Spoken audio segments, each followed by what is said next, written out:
The district always seems to have money problems, but not the library. $1.2 million stashed away in investments, voting yes on the November 8th library referendum. We the people will have a voice in how our money is spent. An important ballot question in the upcoming election. The measure deals with how the Norwin Public Library is funded. Those against it say it could very well doom the library.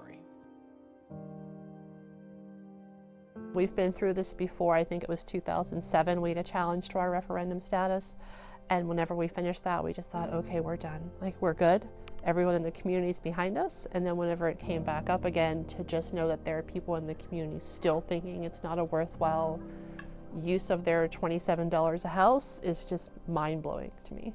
A healthy debate about taxes is always worthwhile, but this was certainly something I didn't have much.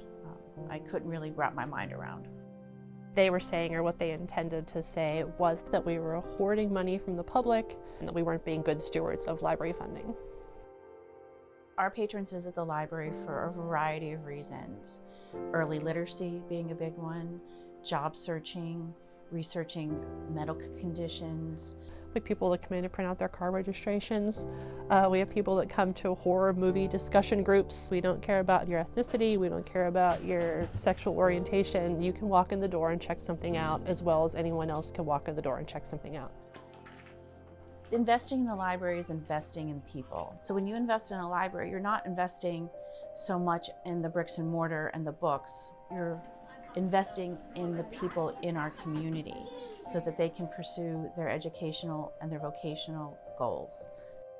There are a lot of underfunded libraries, particularly in Pennsylvania. The amount they were proposing to cut from our income was greater than our entire staffing line item and almost all of our entire book budget.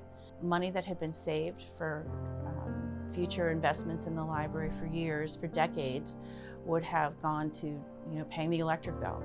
And so the library would have eventually closed. We actually worked with a local social media marketer to try to figure out different ways we could get people that we didn't have before. And as much as social media was our friend, it also allowed for a lot of misinformation to creep out there and gain purchase.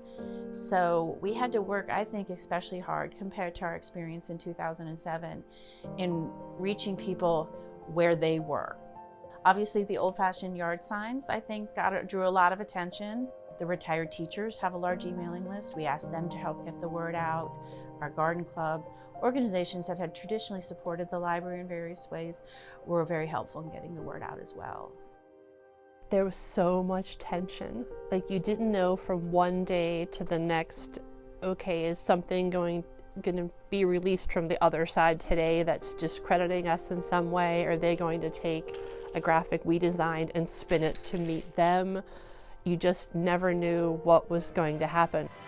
The biggest night in politics. We are heading into the final hours of voting and the first results in one of the most consequential midterm elections ever. People were reporting back to us, the polls closed right about the same time as the library closed. It did very soon start getting exciting. In 2007, the only precinct we lost was Shafton, and we won Shafton. I think there might have been 200 votes cast in Shafton, maybe. I don't even know if it was that high.